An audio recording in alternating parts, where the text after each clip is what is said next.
আসসালামু আলাইকুম ও রহমতুল্লাহি ওবরাকাতুহু। সুধী দর্শক, আপনারা আমার নাজমুল ইসলাম এর চ্যানেল থেকে আপনাদের সবাইকে শুভেচ্ছা রইল এবং আপনারা আমাকে সামনে এগিয়ে যাওয়ার জন্য সাবস্ক্রাইব এবং ফলো দিয়ে আমার সাথে থাকবেন। সুধী দর্শক, আজ আমি যে বিষয়টা আলোচনা করব সেটা হচ্ছে বাংলাদেশের রাজনীতির গতি প্রকৃতি।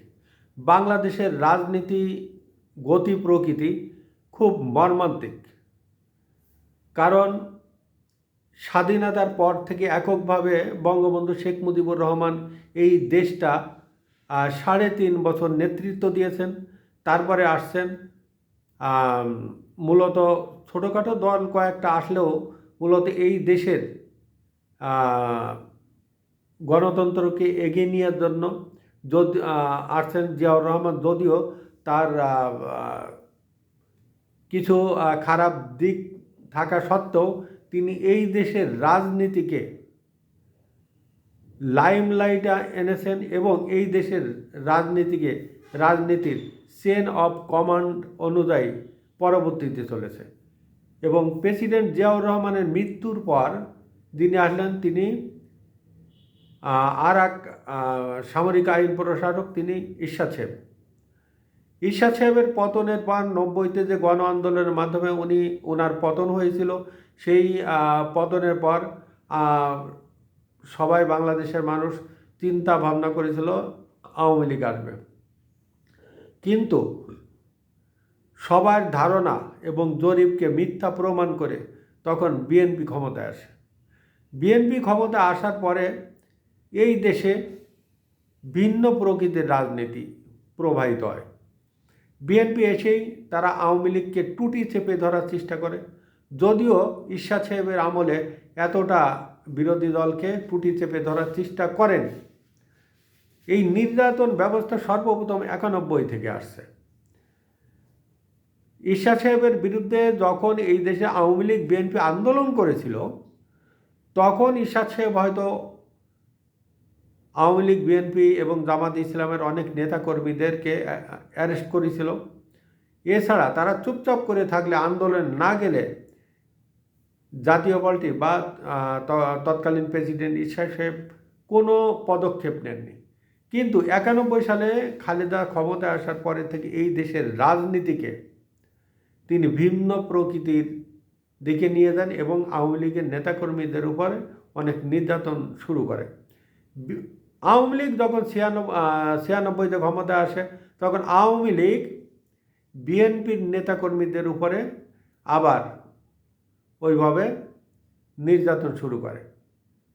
91 সালে যখন আবার বিএনপি আসে, 91 সালে আবার বিএনপি আসার পরে তখন বিএনপি নেতারা 96 থেকে 2001 পর্যন্ত আওয়ামী লীগ বিএনপির বিরুদ্ধে যা করেছে তার অন্তত কয়েক গুণ বেশি করেছে বিএনপি 2001 থেকে 6 পর্যন্ত, যার ফলশ্রুতিতে বাংলাদেশে 111 আসে এবং সবাই বলে এটা ক্যান্টনমেন্ট শাসিত সরকার ছিল জনাব ফখরুদ্দিন সাহেবের এই শাসন আমলে।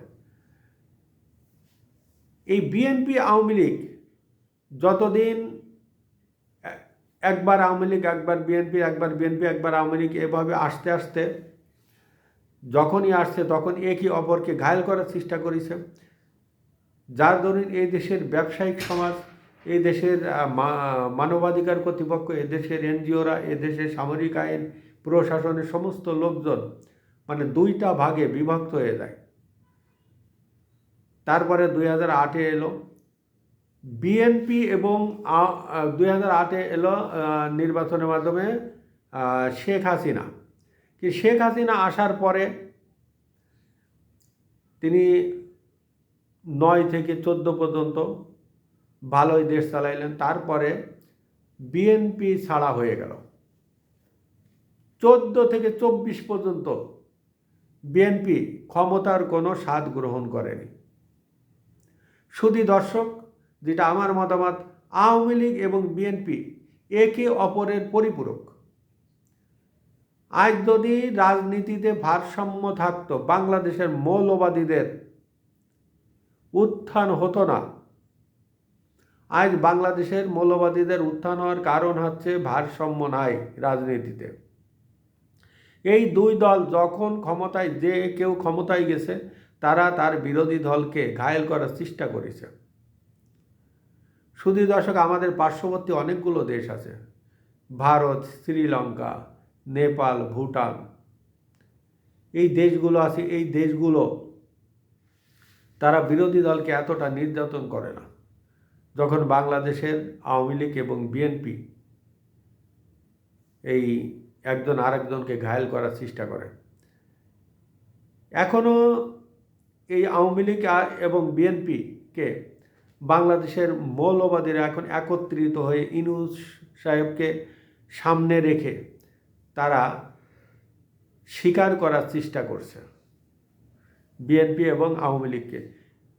অবস্থার দৃষ্টিতে মনে হচ্ছে যে তারা -4-এর দিকে যাচ্ছে। আওয়ামী লীগ এবং শেখ পরিবার, বিএনপি এবং জিয়া পরিবার, এই দুইটাকে মাইনাস করে -4-এর ফর্মুলা নিয়ে তারা এগোচ্ছে। শুধু দর্শক, আমি এর একটু আগে যাই।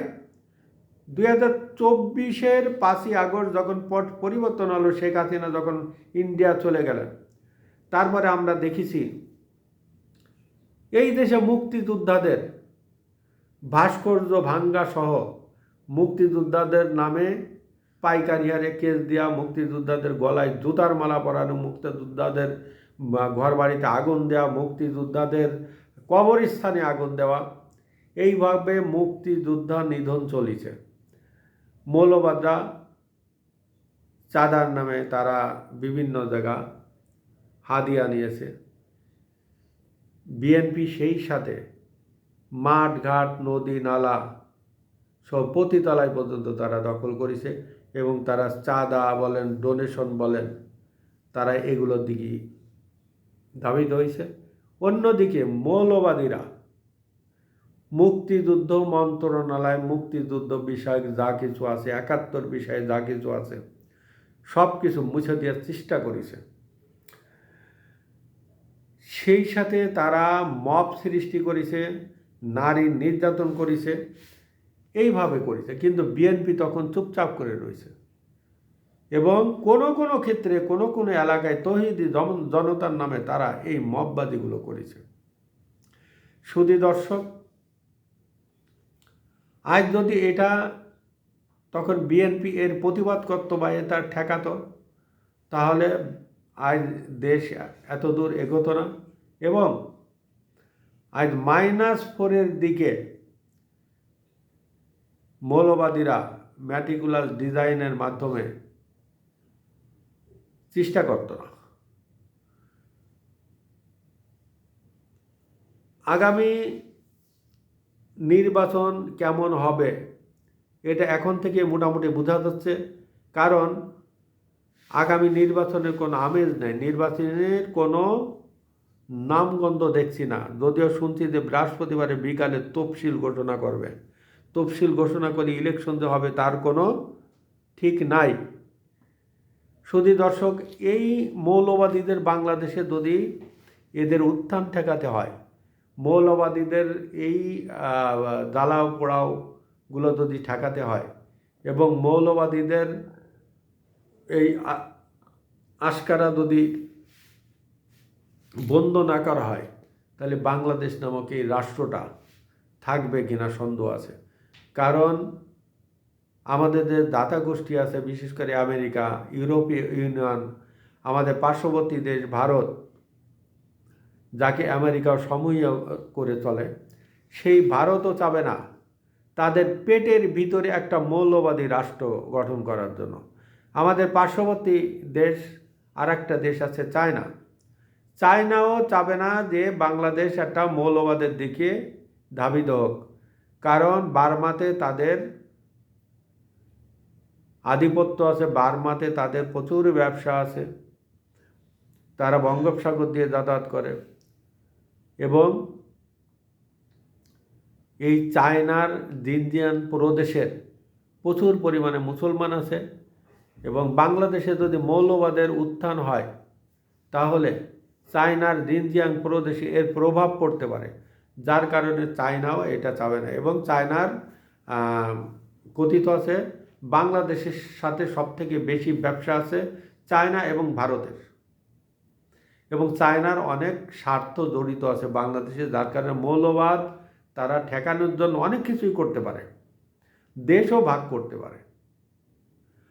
এখন আওয়ামী লীগ বিএনপির বোঝা উচিত তারা যদি আবার 91-র মতন একটা দৃষ্টান্ত স্থাপন করে, 91-র মতন যদি আবার তারা একতাবদ্ধ হয়ে মৌলবাদের বিরুদ্ধে যদি নামে, তাহলে পূর্বের বাংলাদেশটা আবার ফিরে আসবে, এবং বাংলাদেশটা ভালোভাবে আমরা এখানে বসবাস করতে পারবো, আমাদের আগামী প্রজন্ম এগিয়ে যেতে পারবে।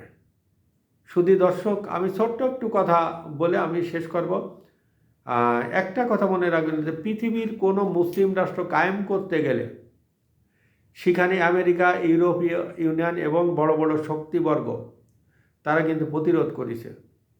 আজকে কোথায় ইরাক, কোথায় সিরিয়া, কোথায় লিবিয়া, আফগানিস্তান, তারা তামা করে দিছে, এবং এই দেশের মানুষগুলো টের পাইছে যে যুদ্ধ হলে মানুষের কি ভয়াবহ অবস্থা হয়।